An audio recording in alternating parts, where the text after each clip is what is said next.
This is Writer's Voices with Monica and Caroline. I'm your host, Monica Hadley, and with me is my co-host and mother, Caroline Kilborn. And beautiful day today. Thank you very much. Yes, it is.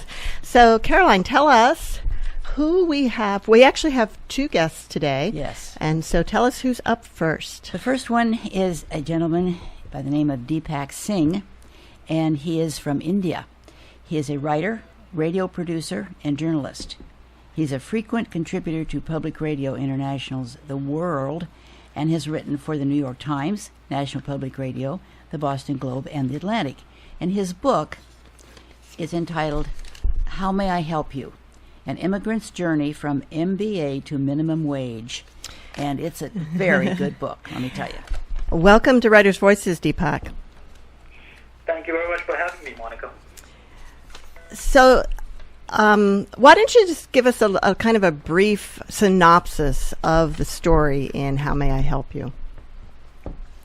Yeah, so I grew up in India in a town called Lucknow, 4 million people, and I got an MBA because my parents wanted me to get a degree that gets me the job. So I got that degree, but I didn't like MBA kind of job, so I just thought, just did art jobs for a while, and then one day I met a producer from BBC World Service who offered me a job to produce radio shows, and he wanted me to train on the job. So I took the job and I became a radio producer, and I came to the States. I met a woman in my hometown. I fell in love with her, and she's from rural Pennsylvania. Her name is Holly, and we got married. I came to the States, and I thought I would be able to find a job with my degree in MBA and my BBC World Service experience and my good English, my good education, but that didn't happen. So I took a job in retail to make ends meet, to make some money.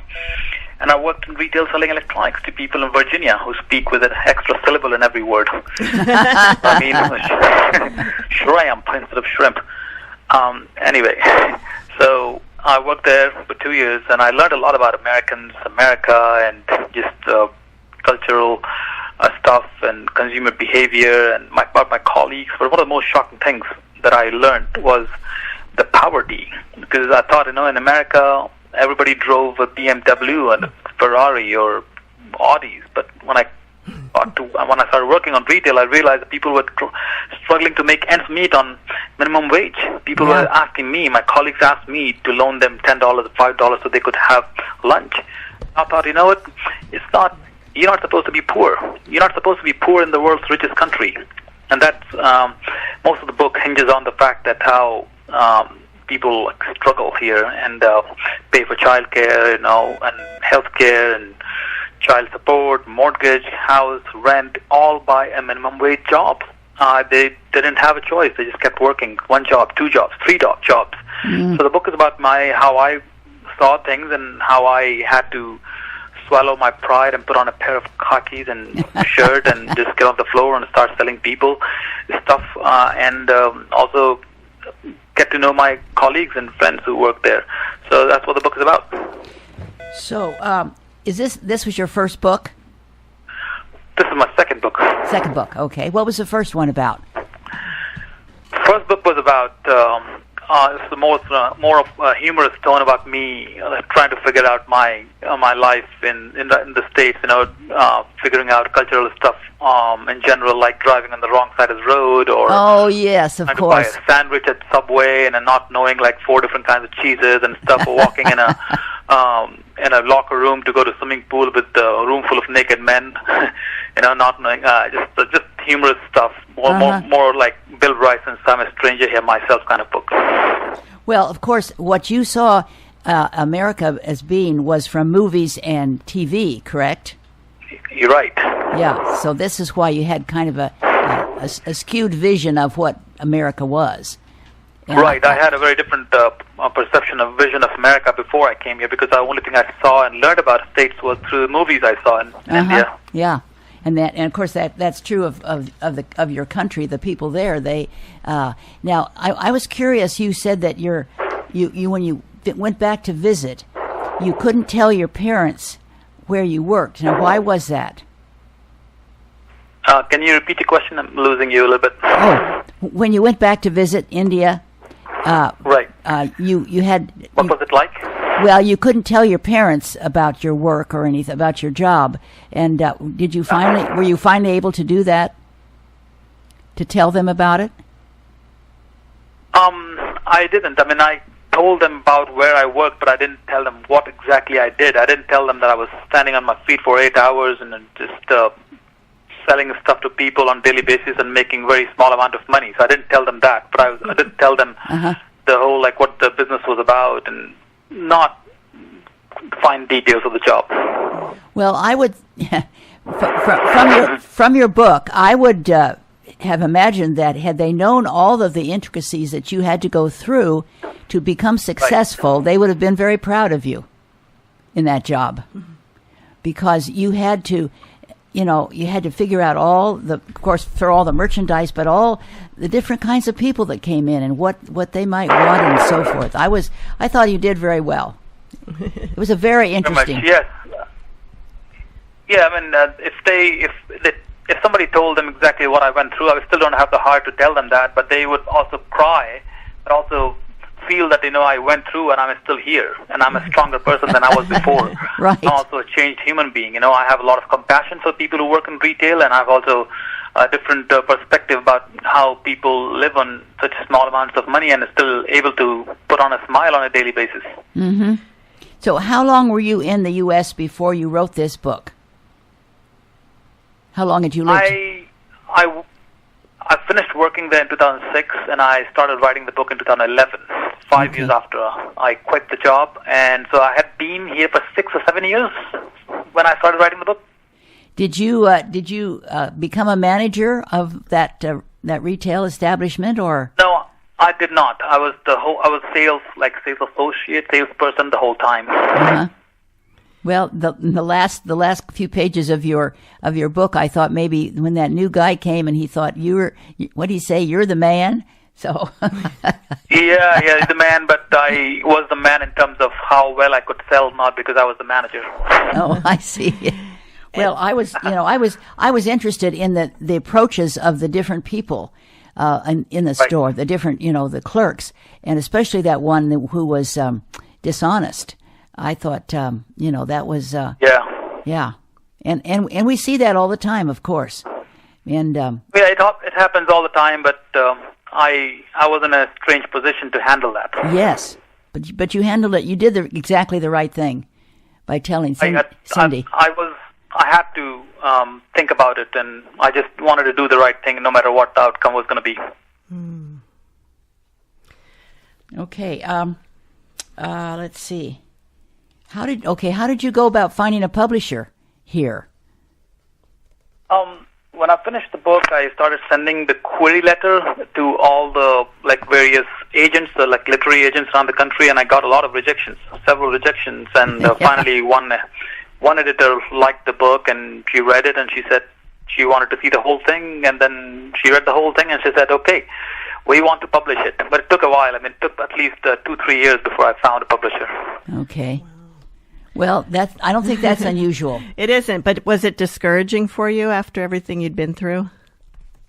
It was quite discouraging, but I didn't stop there, and I wrote another book. I kept writing more stuff, and I kept doing radio stuff for PRI's The World and other places. So I wasn't just holding that book in my hand, and I wrote it, and I tried to get it published. I kept trying, but then at the same time, I was also writing other stuff, and other things were getting published, like a smaller stuff were getting published. Did you ever think when you came to America that you would become a writer? Well, I was writing for radio even when I was in India, and I came here. When you write when you make stories for radio, you have to write. So it's a different audience. It's on the audio, not the print. But and I had so many interesting stories to tell on the sales floor, and just being an immigrant in America. I mean, I have this inherent thing that everything hinges back on humor. If you may have noticed that in this book.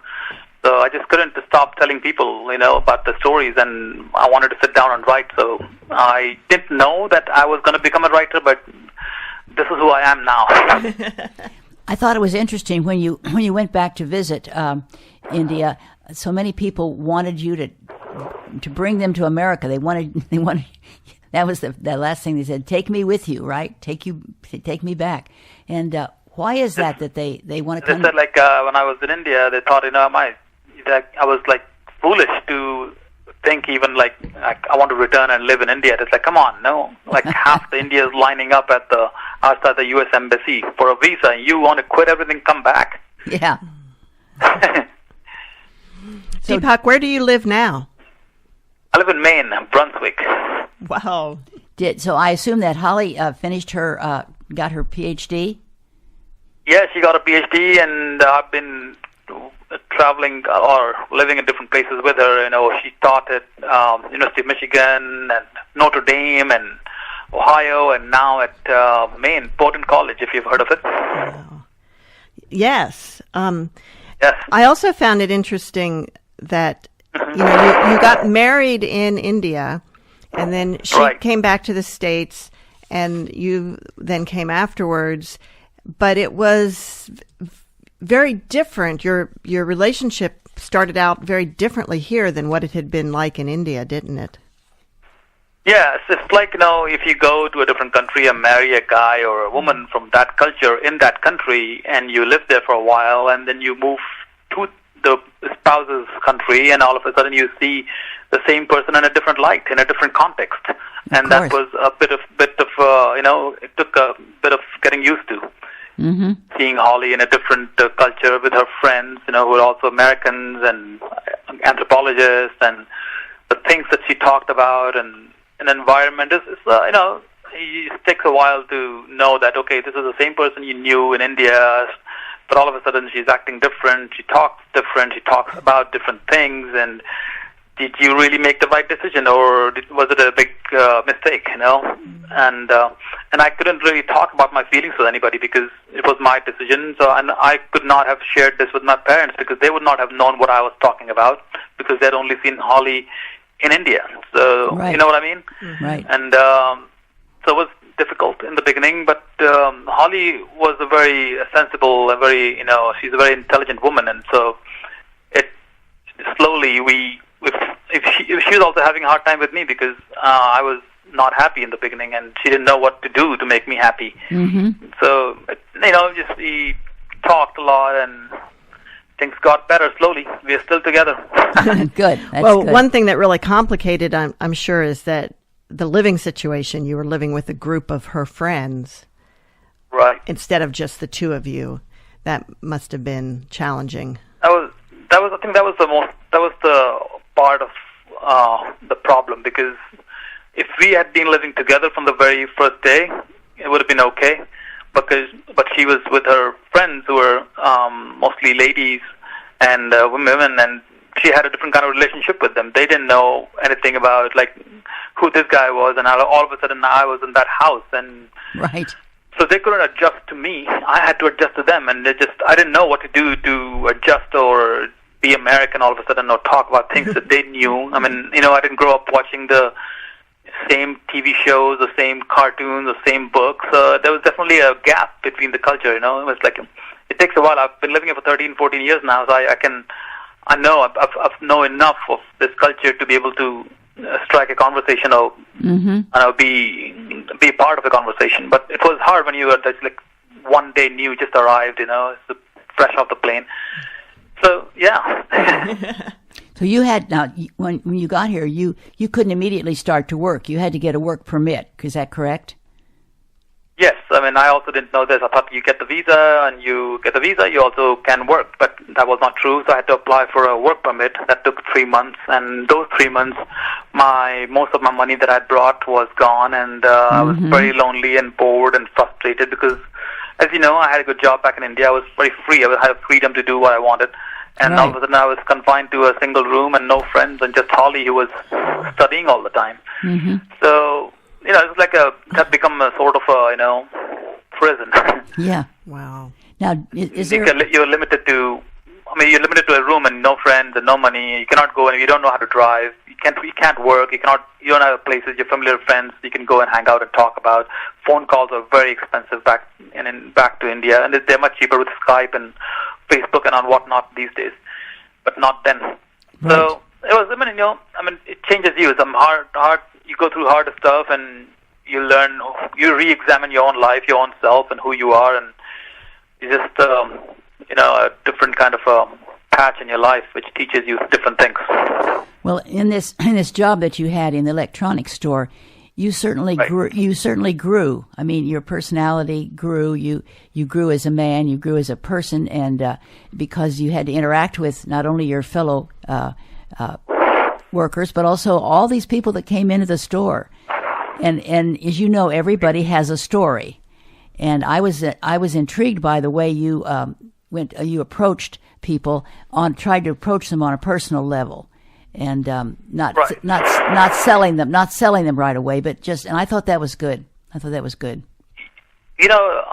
heard a lot about this story in America when they teach their kids, babies to swim. They throw the baby in the water.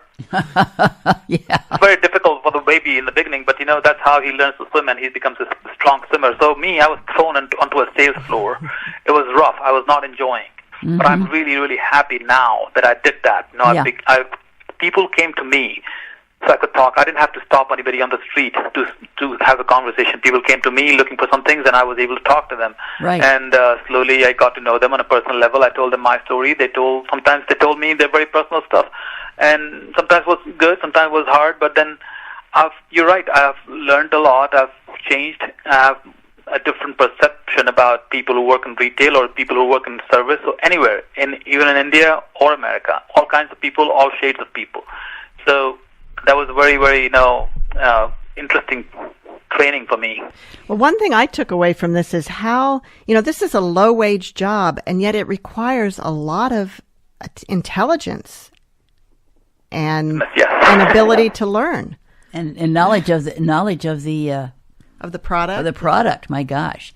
Yeah, for sure. Yeah, most people think you can walk into a electronics store, say a big chain, and think, this guy works here who would help you. But there's also, you keep in mind that how much training that person goes for to be able to explain you about a certain product of cell phone or iPod or whatever. So, I had a very condescending kind of attitude when I went into that job. I thought, why do I have to do this? This is beneath me. Well, I don't even want this. But soon I realized, look, you know what? If I want to or even are able to keep this job, I will have to learn how to do this job. Mm-hmm. And I learned it from my manager. She was so good, and I just watched her, listened to her, mimicked her pitches, and every single product required a different kind of information, and every customer is different. Sometimes you're dealing with an 80-year-old lady, sometimes you're dealing with a 20-year-old woman, in a bad relationship with a man. So, yeah. Do you know what happened to? Yeah. Do you know what happened to your coworker Ron that was in financial difficulty and had to quit? Did you ever follow? I don't know what happened, but I hope he's okay. He's doing well.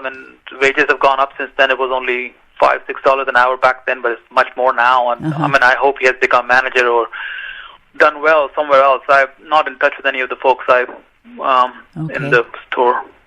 Okay. Well, I was interested too in the fact that your mother was very surprised that you did the dishes at your house. Yeah.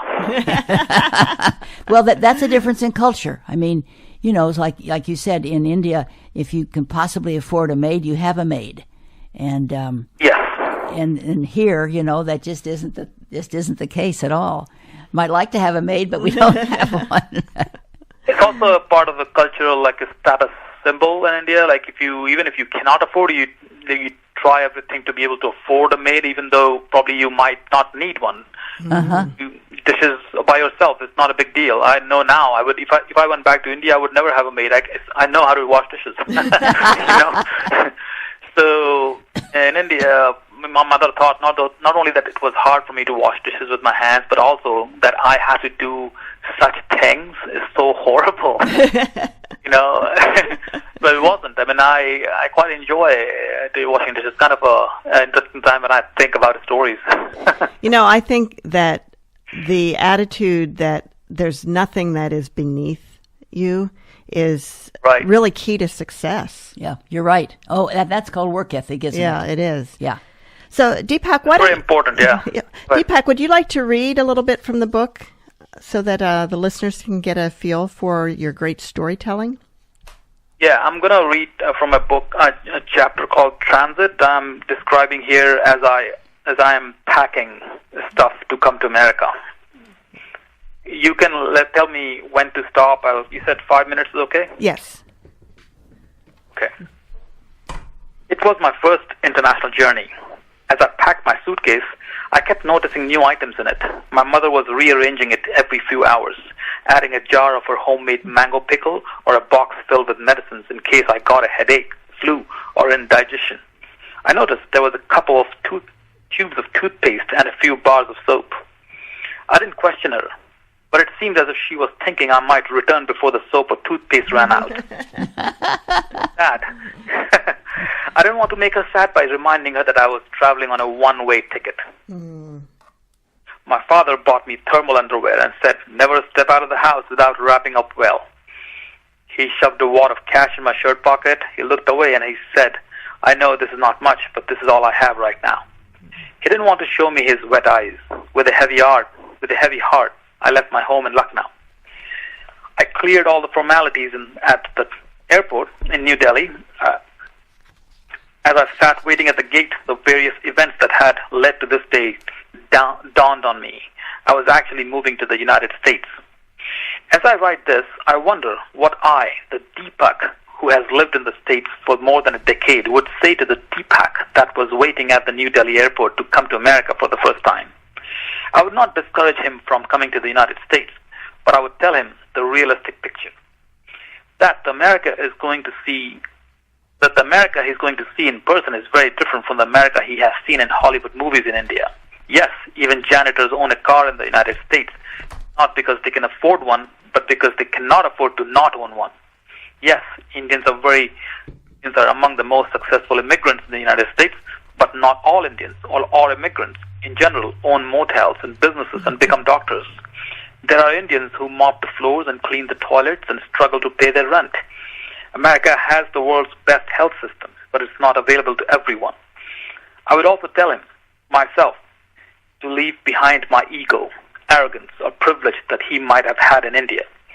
Soon, I heard the announcement. It was time to board the plane. As soon as I stepped on the plane, it seemed as though I were really in a foreign land. The smiling, all-white aircraft crew greeted everyone in German accented English. Very few people looked like me. The thought that this giant metal box was going to fly in a few minutes and made me nervous, and more than a little unsure. A part of me wanted to get off and take the next train back to Lucknow. It was about 10 at night. I settled in the seat and thought of my parents. My father would probably be in bed, but my mother and brother would still be watching TV for a while before they slept. They also ate their dinner late. My brother controlled the remote, and my mother watched what he wanted to watch, which was usually a cricket match. If I had been sitting next to them, I'd have been watching the same thing, slapping his knee or shouting at the screen. Everyone in my family except my father could watch cricket any time of the day.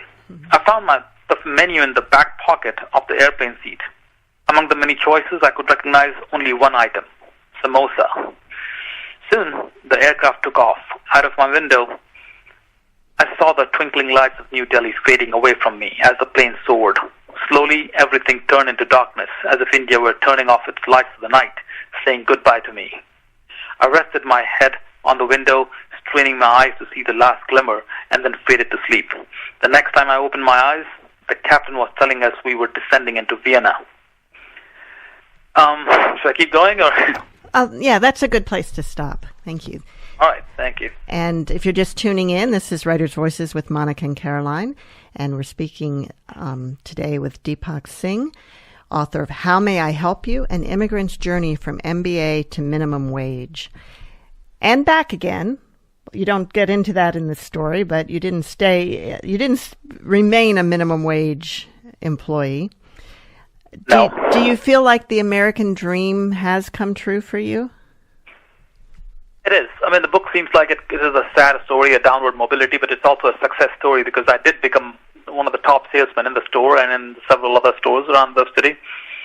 And I gained different kind of knowledge, become a different person, and now I'm doing what I did before. I'm making radio stories, and I'm writing. I'm a full-time writer. This is my second book. I don't think I would have become a writer living in India, because America lets you be who you want to be. Oh, that's good. That's interesting. Yeah.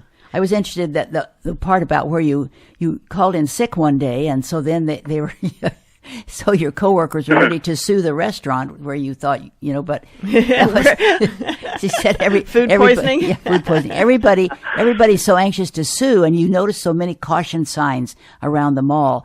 And that's true. I hadn't thought about that, but that's absolutely true. Yeah. Right. So where is your book available?